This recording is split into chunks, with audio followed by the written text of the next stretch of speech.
올해는 정시, 수시 다 지원할 거죠? 네. 근데 왜 6평 성적이 수능 공부에 그렇게 몰입하고 있다라는 생각은 잘 들지 않아요. 최선을 다해서 하고 있는. 최선을 다하고 하고 있어. 아휴 힘들다. 안녕하십니까, 유니브 클래스 윤민입니다. 오늘은 어떤 고민의 신청자가 상담반을 찾아주셨는지 한번 만나볼까요? 네, 들어오세요. 안녕하세요. 안녕하세요. 예, 자기소개 한번 부탁드리겠습니다. 네. 안녕하세요. 저는 작년에 수시 7일 강탈을 하고 올해 재수 생활을 하고 있는 김선준이라고 합니다. 안녕하세요. 김선준 엄마 박지영입니다. 작년에 7광탈 했다고요? 네. 아니 어쩌다가 그 결과를 이제 알았을 때 심정이 어떠셨어요? 세상이 무너지는 줄 알았고요. 다른 애들은 다 이제 막 붙어가지고 막 신나게 놀고 있는데 저만 축 늘어져가지고 비참했었던 기억이 있었습니다. 어머님 심정은 어떠셨어요? 제가 재수를 했기 때문에 한 번 더 하면 된다라고 생각을 하는 편이었는데 훨씬 예상 밖으로 너무 힘들어해가지고 옆에서 지켜보는 게 조금 더 곤욕이었죠. 어머니도 힘드셨겠다. 네. 재수를 하면서 이제 고민도 많으실 텐데 오늘은 어떤 고민이 있으셔서 찾아오셨는지. 작년에 내신이 좀 괜찮다고 생각하고 개인적으로나 또 학교에서도 생기부가 괜찮다고 평가를 해주셔서 주요 과목 성적이 낮음에도 불구하고 조금 과감하게 썼던 경향이 있었는데 이제 왜 떨어졌는지 왜 궁금하죠. 떨어졌는지 그렇죠. 궁금해요. 네, 그래서 올해는 이런 사태를 다시 만들지 않기 위해서 학과랑 대학 라인은 어떻게 잡아야 될지, 그리고 정시 성적도 이제 고려를 해야 되니까 어떻게 함께 고려를 해서 생각해봐야 될지 고민이어서 찾아왔습니다. 내신이 정확히 몇 점이에요? 내신은 2.10입니다. 2점대 후반도 아니고 2점대 초반이면 솔직히 7광탈은 예상하기 힘듭니다. 보편적으로는 대학을 들어가는 상황이 되어야 하는데 이렇게 나오면 좀 많이 힘들죠. 충분히 공감합니다. 어머님은 또 어떤 고민이 있으실까요? 작년과 같은 사태가 다시 일어나면 안 되잖아요. 맞습니다. 그렇기 때문에 작년보다는 약간은 낮게 썼으면, 한두 개는 좀 낮게 썼으면 하는데 본인이 그 의사를 굽히지는 않더라고요. 안 굽혀요? 네. 보편적으로 생각보다 조금 자주 일어나요. 수능이 다 끝나고 수시 입결이 다 끝나면 학생들이 그런 얘기를 되게 많이 해요. 선생님 6강탈 되게 많은데요? 우리 반에도 몇 명 있는데요? 이런 얘기를 되게 많이 할 정도로 생각보다 많이 일어나는 일이긴 합니다만 내년에는 그러면 안 되잖아요. 그런 부분에 대해서 좀 정확하게 좀 살펴보도록 하겠습니다. 네. 작년에 수시 카드를 어떻게 쓰셨나요? 서울대 일반 전형으로 지구환경과학부를 썼고, 연세대 활동 우수형으로 대기과학과, 청중간대 에너지학, 서강대 전자공학과 쪽으로, 건국대 학종으로 전기전자공학부 썼고요. 동국대 학교장 추천 전형으로 전기전자공학부 썼습니다. 하나는 에너지 공과대학. 그때 상황이 어땠어요? 그렇게 쓴 이유? 제가 3학년 1학기 내신을 망해가지고 위에 대학은 쓰는 거를 조금 지양하려다가 학교에서 생기부 보고 그래도 가능성이 있다라고 평가를 해주고, 저도 이제 충분히 가능성이 있다고 생각을 해서 서울대, 연세대, 서강대, 성균관대는 상향이라고 생각을 하고, 건국대, 동국대는 안정권이다 생각을 해서 상향 4장, 안정 2장으로 썼는데 예상치 못하게 건국대, 동국대가 떨어졌다고 생각을 해서. 보편적으로 학종을 이렇게 많이 쓰지는 않아요. 입시에서 제일 중요한 게 뭐냐면 변수죠. 물론 우리 마음에도 들어야 되고 정확한 진로로 움직여야 되는 것도 필요하지만 입시는 상황에 따라 나타나는 현상이 너무 다르니까 변수를 최소화하기 위한 카드도 존재해야죠. 변수가 많은 것도 있어야 돼요. 방향으로. 변수가 가장 적은 것도 있어야 돼요. 그런데 어떻게 학종을 이렇게 많이 썼을까요? 전체적으로 저희 학교는 쓰지 않는 학종을 주로 쓰는. 그런 학교여서 그 앞에 선배들이 붙은 선례가 있으니까 저도 이제 그거를 믿고 쓰게 되었죠. 요새 내가 궁금한 건 선배가 붙었다고 나도 붙어요?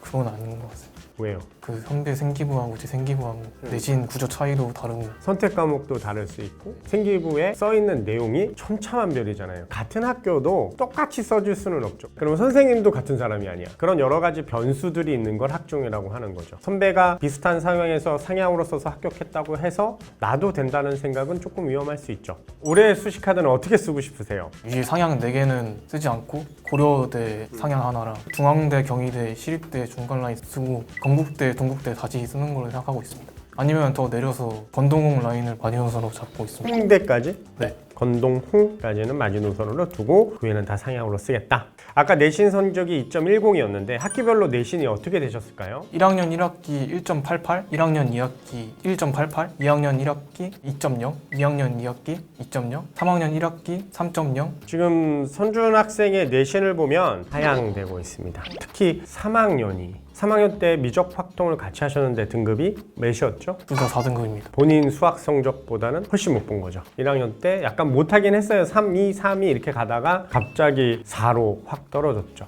여기서 한 가지 팁을 말씀드리면 3학년 내신이 가장 중요하지 않습니다. 평가 요목 전체로 보면 비중은 1학년이 제일 크다라고 해석할 수는 있어요. 3학년이 중요한 이유는 방향성 때문에 그래요. 발전 가능성이라고 하죠. 생기부 평가에는 발전 가능성이라는 분야가 있고 그 발전 가능성에는 성적의 변화율을 측정하고 앞으로 이 학생이 대학에 와서 잘할 건지 못할 건지를 예측하는 과정이 있거든요. 그 과정에서 우하향은 안 좋은 영향을 줄 수 있다. 치명적인 건 아닌데 우하향이 비율적으로 보면 그렇게 많지는 않아요. 3학년 때를 더 열심히 하기 때문에 1, 2학년 때는 좀 떨어지더라도 3학년 때 회복되는 경우가 제일 많아요. 그러면 이게 다른 학생과 비교 대상이 될 수 있잖아요. 같은 내신인데도 불구하고 이 학생은 좀 떨어졌다 다시 올라가는 상황이고 이 학생은 계속 떨어지는 상황이야. 그럼 누굴 뽑아? 올라가는. 네, 그런 정도의 영향을 줄 수 있다라고 생각하시면 됩니다. 이왕 이렇게 재수하는 거 올해는 무조건 성공해야 되잖아요. 삼수는? 안 돼요. 삼수는? 안 되죠. 그쵸. 절대 삼수는 안 됩니다. 그걸 기반으로 해서 좀 잡아 나가야 될 것 같아요. 수능 성적이 어떻게 되실까요? 국어가 4등급, 수학이 4등급, 영어가 3등급, 물리학 1이 3등급,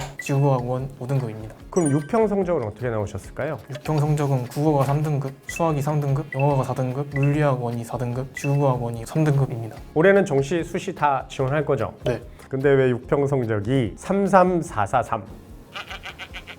이게 만약에 정시라면, 수능이라면 어떤 학교로 갈 수 있을 거라고 생각하세요? 지방에 있는 지구국 라인 정도. 그 정도 라인은 아닙니다. 수능 성적이 44335예요. 바로 시작한 거 아닐까요?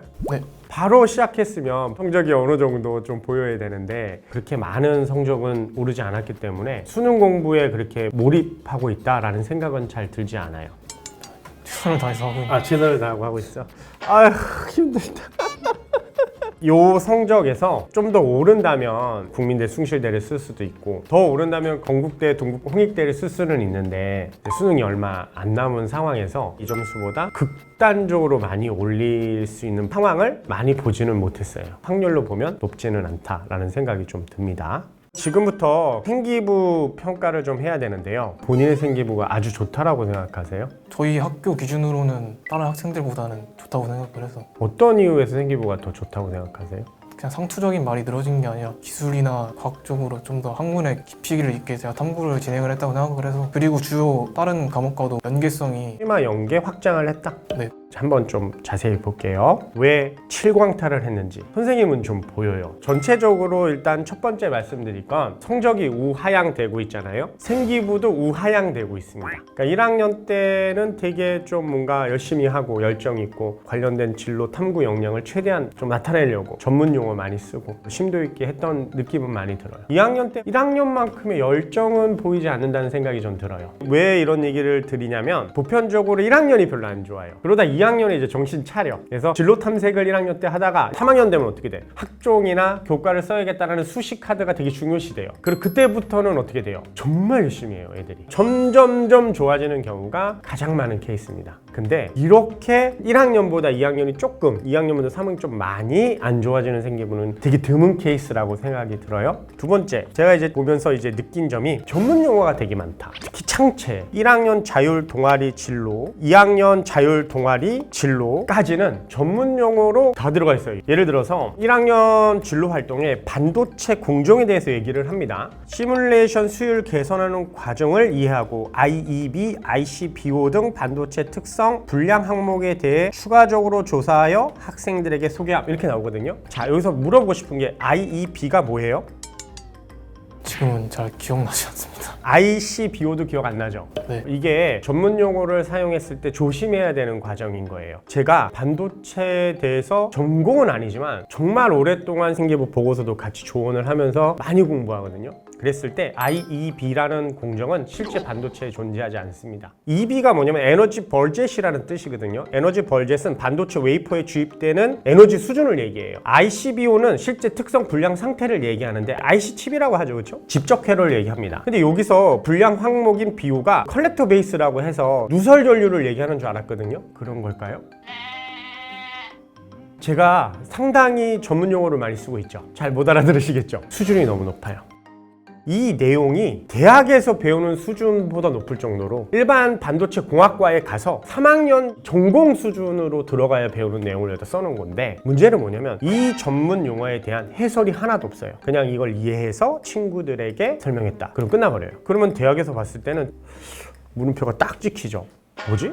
그리고 정확한 단어도 아니야. 생기부의 오류점은 되게 중요해요. 밑으로 내려가면 반도체 8대 공정이 나와요. 8대 공정에 대해서 이해야. 끝나잖아요. 이런 거는 좋지 않아요. 반도체가 진짜 하고 싶었으면 차라리 간단하게 8대 공정에 대해서 1학년 때부터 3학년 때까지 쫙 한번 해볼까? 너무 딥하게 막 불량 공정하고 지금 보면 칩의 소자수까지 나와요. 그거보단 차라리 쉽게 우리가 적응할 수 있는 반도체 공정에 대한 책, 일반인도 볼 수 있는 이 정도 수준도 괜찮지 않을까? 그런 거부터 조금 더 심화로 스토리라인을 찾아가면 훨씬 좋지 않았을까? 우리가 생기부를 만들 때 키워드가 중요하다라고 얘기해요. 근데 그 키워드가 적소적재에 정확하게 들어가서 학생의 수준에서 단계별로 움직이는 필요한 내용이 나와야 된다. 우리가 오해하는 부분이 뭐냐면 전문 용어가 들어가고 심도가 깊어지면 좋은 생기부라고 생각하는 건 절대 아닙니다. 3학년 때는 성의가 안 보입니다. 3학년 퀄리티가 2학년보다 떨어집니다. 그러면 성적도 떨어졌죠? 생기부도 떨어졌죠? 이 학생을 뽑고 싶을까요? 생기부로 내신을 뒤집는 경우는 극히 드문 경우예요. 생기부로 합격을 만드는 건 맞는 내용이에요. 내가 예를 들어서 2.1이야. 그러면 2.1대의 교과 수준은 학과에 따라 다르지만 전기전자공학부를 썼으니까 전기전자공학부 같은 경우는 동국대가 안 돼요. 이나 아주부터 시작하는 게 맞아요. 그것도 약상으로. 얘를 학종으로 바꾸면 전기전자는 건동으로 올라가게 돼요. 그러면 건국대, 동국대가 학종을 봤을 때 이 생기부가 좋아야 뽑아주겠다라는 거예요. 근데 그 좋다라는 기본적 개념은 진중하게 진로도 탐색하고 학업 역량도 되게 낮아요. 거의 진로로 막 쓰다 보니까 학업 역량보다는 진로 역량을, 탐구 역량을 훨씬 더 많이 썼던 거예요. 일반적인 생기부랑은 좀 달라요. 다른 학생들은 학업 역량을 좀 많이 보여주면서 진로 역량을 이렇게 집어넣거든요. 근데 우리 선준 학생은 대부분의 교과 과목을 다 진로랑 엮으려고 노력을 많이 했어요. 가장 대표적으로 보는 게 수학에서 복수 전기를 통해 교류 전류를 이용해서 전력 손실에 대해서 명쾌하게 해석했다고 나와요. 이게 스트랩토닉 저항 비교에 따라서 발표를 했대요. 그래서 수학 응용 능력이 높아졌대요. 이게 수학적으로 이것도 좀 봤는데 연계관계가 그렇게 높은 부분이 아니에요. 그런 부분들이 학업 역량을 탐구 역량으로 대체하려고, 탐구 역량이 너무 많으면 학업 역량을 뒤집어서 내신을 뒤집을 수 있지 않을까, 이런 건 오해가 아닌가라는 생각이 들어요. 제가 작년에 우리 선준 학생을 만났으면 실질적으로 서울대부터 서강대까지는 절대 쓰지 않습니다. 저는 건대, 동대는 썼을 것 같아요. 학종으로 좀 쓰고 그 밑으로 써야 되지 않나. 핵심은 뭐다? 교과를 무조건 썼을 것이다. 어디로? 밑으로. 저는 무조건 그 밑에 학교는 붙였을 것 같아요. 6강탈은 절대 안 나오게. 올해는 이제 한번 경험이 있으니까 절대 그러면 안 되잖아요. 따라서 수시 카드 6장을 좀 추천해 드리도록 하겠습니다. 제가 찾아온 학교는 세종대학교 교과 지역균형 반도체 시스템, 인하대 교과 지역균형 반도체 시스템공학과, 국민대학교 교과 성적 우수자 전자공학부 지능형 반도체, 과학기술대학교 교과 추천형 지능형 반도체공학과, 광운대학교 교과 지역균형 반도체 시스템학과. 여기까지 교과 5장입니다. 교과로 이 내신으로 보면 세종대학교까지는 가능해요. 건동이요? 전 좀 비추합니다. 마지막 한 장이 어딜까요? 서울시립대입니다. 서울시립대 학종 나노반도체 물리학. 이렇게 저는 6장을 추천드리고 싶습니다. 자, 이렇게 상담을 해봤는데 오늘 어떠셨어요? 얼굴이 안 좋아. 얼굴이 너무 안 좋은데? 객관적으로 제 생기부를 보는데 많이 도움이 된 것 같고요. 정지 성적 최대한 끌어올려서 열심히 해보도록 노력하겠습니다. 어머님은 어떠셨어요? 네, 도움이 많이 된 것 같아요. 어머니도 얼굴이 안 좋으신데? 아무래도 정시 성적을 올리거나 안정을 쓰거나 둘 중에 하나니까 고민을 많이 해보겠습니다. 이 영상을 보시는 학생과 학부모님들께 꼭 말씀드리고 싶은 점은, 저희가 전문적이고 전공에 맞는 키워드를 많이 쓰면 쓸수록 좋은 생기부다라는 얘기를 많이 합니다. 그러나 이는 정확한 단어를 썼을 때 얘기고요. 지식에 대한 내용도 정확하게 해석돼야 됩니다. 그래야 좋은 생기부라고 얘기를 하는데, 가끔씩 이렇게 보면 좋은 키워드들이 많은데 막상 들여다보면 키워드만 있고 해석이 없고 맥락도 없고 영어와 약자 이런 것들로 이렇게 많이 올려주는 경우가 되게 많습니다. 교수급 사람들이 보는 거라고 생각한다면 이렇게 봤을 경우에 맥락이 하나도 안 맞고 잘못된 언어가 들어가고 그러면 오해해요. 이 학생은 잘 모르면서 했다. 따라서 생기부의 주제나 내용과 세특이 올라가는 내용이 제대로 맞는지, 스토리가 형성이 되는지, 대학에서 배우는 교과 과목과 커리큘럼과 연계가 있는지에 따라서 상황이 완벽하게 달라진다는 점. 따라서 교과에 조언을 해줄 수 있는 사람이 필요하다고 생각합니다. 예, 오늘 상담은 여기까지 하겠고요. 제 상담이 많은 도움이 됐으면 좋겠습니다. 오늘 많이 도움이 되셨다면 해주셔야 될 게 있습니다. 구독 좋아요. 부탁드립니다. 부탁드립니다.